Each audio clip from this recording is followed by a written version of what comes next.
नमस्कार। आज हम हिंदी भाषा की 8वीं कक्षा की पाठ्य पुस्तक अभ्यास सागर के पाठ 13 सुर और तुलसी के पद के आव दोहराए से संबंधित प्रश्न करेंगे। अपनी पिछली वीडियो में हम इसी पाठ के अलंकार से संबंधित प्रश्न कर चुके हैं। यदि किसी बच्चे ने वह वीडियो नहीं देखी है तो आप प्लेलिस्ट में जाकर पहले वो वीडियो देख लें। और यदि आपको वीडियो अच्छा लगे तो लाइक और कमेंट ज़रूर कीजिएगा। तो आइए इसी पाठ के आव दोहराए से संबंधित प्रश्न शुरू करते हैं।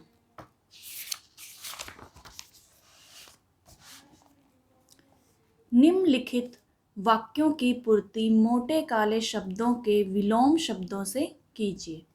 ये जो मोटे काले अक्षरों में शब्द दिए गए हैं, हमें इनके विलोम शब्द लिखने हैं और वाक्यों को पूरा करना है। ठीक है। विलोम यानी कि उल्टे अर्थ। ईश्वर का न आदि है न डैश, तो आदि का विलोम क्या होगा? अंत।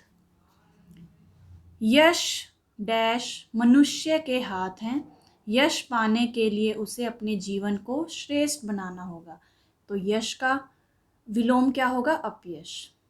कि यश और अपयश तो मनुष्य के हाथ हैं, यश पाने के लिए उसे अपने जीवन को श्रेष्ठ बनाना होगा। ईश्वर के दो रूप माने गए हैं, साकार और डैश। साकार का विलोम क्या होगा? निराकार। सृष्टि की प्रत्येक वस्तु कर्म में लीन है, चाहे वह जड़ हो या डैश, तो जड़ का विलोम चेतन। मानव जीवन शाश्वत नहीं डैश है, शाश्वत का उल्टा होगा नश्वर। ठीक है। अगला प्रश्न देखते हैं। नीचे दिए गए शब्दों में उचित स्थान पर अनुस्वार यानी कि बिंदु का प्रयोग करना है या अनुनासिक या फिर चंद्र बिंदु चिन्ह लगाना है हमें। ठीक है। जैसे ये सबद शब्द दिया गया है तो हम इसमें स के ऊपर और ब के ऊपर क्या लगाएंगे? अनुस्वार बिंदु का प्रयोग करेंगे, तो क्या बन जाएगा? संबंध। कुआं, ये क्या बन जाएगा? कुआं। अंग, अंग बिंदु की, चंद्र बिंदु की यहाँ पर अनुनासिक की अनुनासिक चिन्ह आएगा। बांध, बांध बा के ऊपर अनुनासिक चिन्ह। बूंद, अनुनासिक चिन्ह का प्रयोग किया जाएगा। दिनांक, ना के ऊपर अनुस्वार का प्रयोग किया जाएगा। हंसना, ह के ऊपर चंद्र बिंदु का अनुनासिक का प्रयोग किया जाएगा। बंधन, ब के ऊपर अनुस्वार बंधन। अंत, अंत बनाएंगे हम इसे, यानी अनुस्वार का प्रयोग करके स्वयं, य के ऊपर अनुस्वार का प्रयोग किया जाएगा। तो इस तरह से आपने शब्दों के ऊपर अनुस्वार या अनुनासिक चिन्ह का प्रयोग करना है। हमारा अगला प्रश्न, निम्नलिखित वाक्यों में विशेषण शब्द छांटकर लिखिए, साथ ही उनका भेद भी बताइए। ये वाक्य दिए गए हैं तो हमें उसका विशेषण बताना है और विशेषण का वो कौन सा भेद है वो भी हमें बताना है। विशेषण आपको पता है, संज्ञा और सर्वनाम शब्द की विशेषता बताने वाले शब्दों को हम विशेषण कहते हैं और विशेषण के 4 भेद हैं। ठीक है। पहला वाक्य देखते हैं। कोई आदमी मिलने आया है, तो यहाँ पर कोई, कोई क्या है? विशेषण शब्द है और ये कौन सा विशेषण का कौन सा भेद है? सार्वनामिक विशेषण। ठीक है। सार्वनामिक विशेषण का भेद।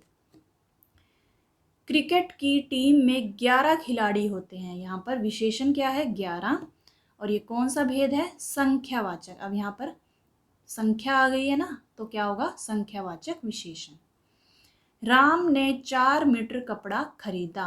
अब यहाँ पर 4 मीटर क्या है? विशेषण, और जो कपड़ा है नापतोल करते हैं हम उसका, तो ये किस में आएगा? परिमाणवाचक विशेषण के अंतर्गत आएगा। रमेश अच्छा बालक है, तो यहाँ पर अच्छा क्या है? विशेषण, और अच्छा क्या है, किसी व्यक्ति का गुण है, किसी व्यक्ति या वस्तु का जहाँ पर गुण बताया जाए तो वहाँ पर क्या होगा, गुणवाचक विशेषण। अगला वाक्य है, उस बाग में गुलाब के फूल हैं।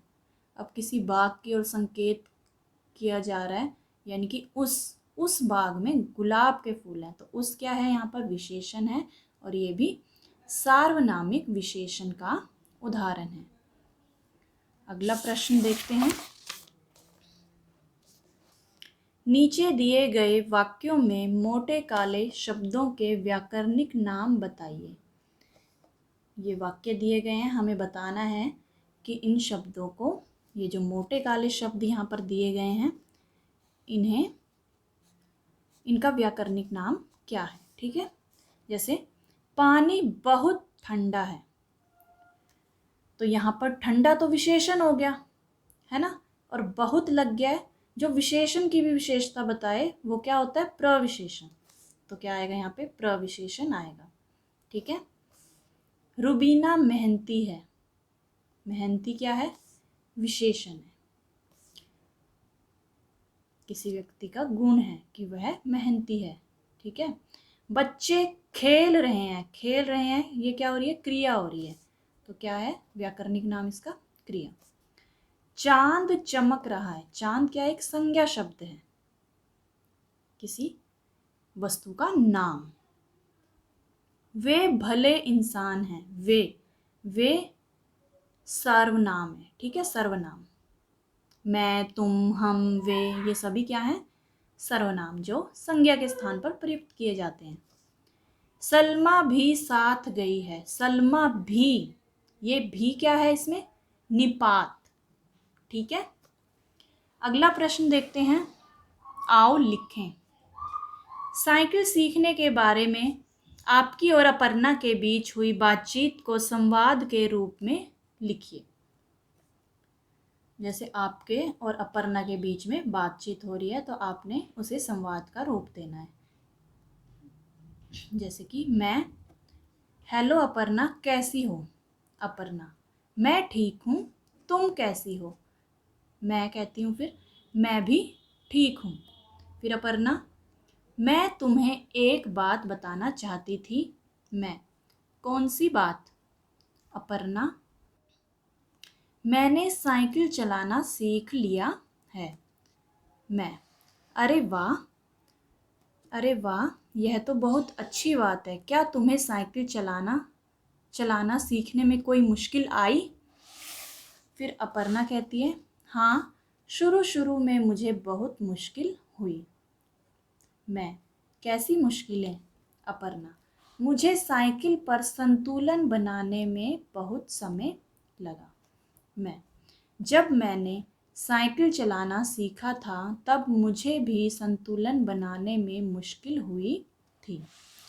फिर अपर्णा कहती है, मैं अब प्रतिदिन साइकिल चलाने का अभ्यास करती हूँ, मैं, कल से मैं भी तुम्हारे साथ अभ्यास के लिए आया करूँगी, अपर्णा, ठीक है, हम दोनों मिलकर साइकिल चलाने का अभ्यास करेंगे, मैं, ठीक है, कल शाम को मिलते हैं।